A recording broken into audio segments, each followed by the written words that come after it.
కృష్ణా జిల్లా గుడివాడలో ఘరానా మోసం బయటపడింది. మహిళల ఆర్థిక అవసరాలను ఆసరాగా చేసుకుని రుణాలు ఇప్పించి అందులో వారి దగ్గర కొంత డబ్బు తీసుకొని నిండా ముంచేసిందో మహిళ. గుడివాడ మండలం మల్లాయపాలెం పరిధిలోని లక్ష్మీనగర్ లో లీలావతి నివాసం ఉంటుంది. ఆమె బ్యాంకుల సిబ్బందితో మాట్లాడి మహిళతో పాటు పలువురికి లోన్లు ఇప్పించింది. లీలావతికి కొన్ని మైక్రో ఫైనాన్స్ సంస్థల ప్రతినిధులతోనూ పరిచయం ఉంది. ఆ మైక్రో సంస్థల్లో రుణాల కోసం కొన్ని గ్రూపుల్ని కూడా ఏర్పాటు చేసింది. ఈ మైక్రో సంస్థల ద్వారా వచ్చే రుణంతో కొంత తనకు ఇవ్వమని లీలావతి అడిగేది. ఆ డబ్బుల్ని తిరిగి ఇచ్చేస్తానని చెప్పి నమ్మించేది. ఇలా మెల్లిగా చాలా మంది ఆమెకు డబ్బులు ఇచ్చారు. ఆమె ఏకంగా దాదాపు 60కి పైగా గ్రూపులను ప్రారంభించడం విశేషం. ఆ గ్రూపుల్లోని సభ్యుల నుంచి 1.5 కోట్ల వరకు డబ్బుల్ని తీసుకొని తిరిగి ఇవ్వలేదు. నా పేరు పామర్తి విజయలక్ష్మి అండి. లీలావతి గారు అన్న ఆమె మాకు లోన్లు ఇప్పిస్తానని బాగా ఇప్పించి మా దగ్గరలో లోన్లు ఇప్పిస్తారని చెప్పి మాతో లోన్లు పెట్టించి నెక్స్ట్ లోన్లు వచ్చినాక అనేది మా ఇంట్లో ప్రాబ్లం ఉంది, మాకు ఇచ్చేయండి లోన్ అని లోన్లు ఏదో కన్ఫ్యూజన్ చేసి మమ్మల్ని లోన్లు తీసుకుని నా దగ్గర అయితే 1,80,000 తీసుకుందండి. నెక్స్ట్ మళ్ళీ గోల్డ్ ఒక 2 లక్షలు గోల్డ్ తీసుకుంది. ఇవన్నీ తీసుకుని హైదరాబాద్ పారిపోయింది. నాతో పాటుగా ఇంకా చాలా మంది అట్లా 2 లక్షలు, 1,00,000 రూపాయలు, 50,000, 30,000 ఒప్పించి మొత్తం వీళ్ళందరి దగ్గర కూడా తీసుకుంటాం జరిగింది. వీళ్ళందరికీ మాకు న్యాయం చేస్తారని మేము మీడియాకి వచ్చాం. అక్కడితో ఆగకుండా చాలా మందికి చెందిన బంగారు ఆభరణాలను కూడా తాకట్టు పెట్టి విడిపించలేదట.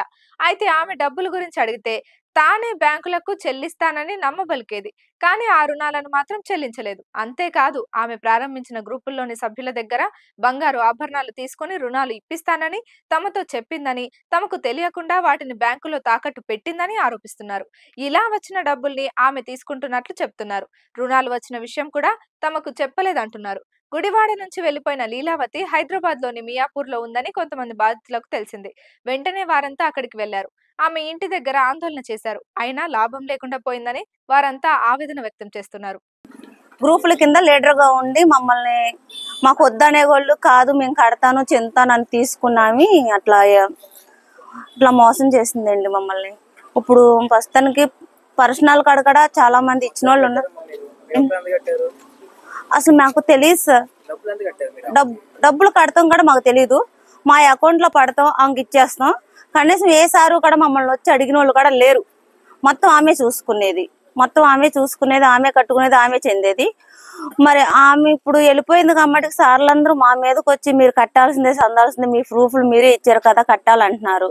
ఇప్పుడు ఎవరికాలం అందరం లేబర్లమే, అందరూ కష్టపడుకునే వాళ్ళమే. ఈ లేబర్లు ఎక్కడ తెచ్చి కట్టాలో కూడా మాకు అర్థమవుతలేదు. ఆమెనైతే హైదరాబాద్ నుంచి ఎలా తీసుకురావాలన్నది అర్థమవుతలేదు. మేమైతే ఇక్కడ కేసు పెట్టాము. ఏమైనా దయచేసి పోలీసులు ఇదవుతే మాకు న్యాయం జరుగుద్ది, పోలీసుల వల్లే న్యాయం జరుగుద్ది మాకు అని మేము పోలీస్ స్టేషన్కి వచ్చాము. మేమందరం ఉన్నది అందరూ లేబర్లమండి. మేము రూపాయి అవుతే ఎవరు ఏ బ్యాంక్కి కట్టలేము. అది సార్, మా అయితే పర్సనల్ ఇచ్చిన వాళ్ళు ఉన్నాం, ఇంట్లో తెలియకుండా ఇచ్చిన వాళ్ళు ఉన్నాము. ఇంటికి కూడా మా వస్తే ఊరుకోమని మా వాళ్ళు అంటున్నారు. తన మూలంగా మేము రోడ్లు పాలవ్వాలో లేకపోతే ఏమైపోవాలో కూడా మాకే తెలియట్లేదండి. ఏం చెప్పాలో కూడా మాకు తెలియట్లేదు ఆ అమ్మాయి గురించి. అసలు ఎంత మోసం చేయాలంటే అంత మోసం చేసింది ఆ అమ్మాయి.